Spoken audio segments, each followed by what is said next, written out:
Good morning. Thank you for having me. I see a shift clearly going to the direction of provenance, where are raw materials coming from, and you see, for instance, I mean, the whole market is driven by supply chain.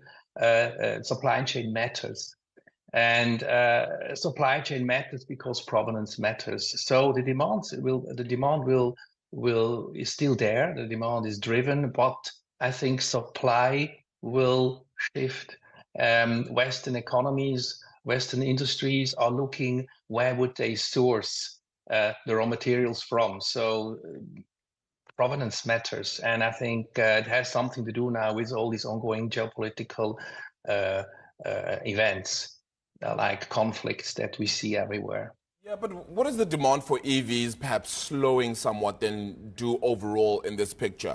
Because some would have thought that the demand for that would have created an even greater demand then for some of these critical energies as well, the likes of Anglo, BHP, that deal falling apart. Do you see more movement happening in the sector? Yeah, definitely. You see a shift. I mean, China has aggressively invested in the last decades into that market, and you see they are overflowed in the market with cheap batteries. And of course, cheap batteries come also with cheap raw materials. And cheap raw materials, for instance, Chinese, they're sourcing most of their raw materials from Africa. So I see a slowdown in the EV car in EV the demand market. I see also a repositioning in Europe, for instance, as well. Um, in that means you have to find ways to source your raw materials from places like like Europe, for instance, as well. You need to verticalize your supply chains, making you more efficient.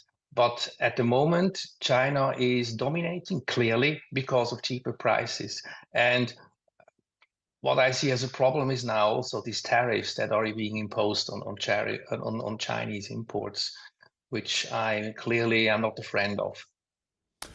Michael, let's go right to the root of this. The Chinese, and I looked at your notes as well, by the way, thank you for those. The Chinese have basically left the US, the West, and Europe napping. They've called us napping as well. They've called us napping on the critical materials needed out of their own country, but also out of the areas where they have the dominant investment. Obviously, continents like Africa come to mind straight away as well.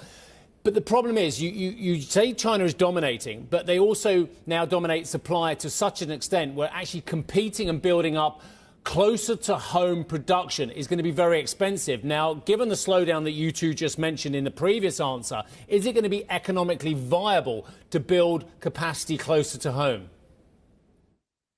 Yes, it's going to be economically viable because you will have you create a higher demand, because what we see now at the moment is a little bit of a splitting, a decoupling from China. You clearly see that, and I think this rift will deepen, um, forcing Western economies to think vertical and try to. What I would say, if I was a government, I would try to support domestic mining, because mining, sourcing of raw materials is in the beginning of every supply and value chain. I would try to strengthen economy by supporting mining industries, domestic mining industries. Now, you don't have everywhere raw materials. In Europe, for instance, most of the raw materials you get from Scandinavia.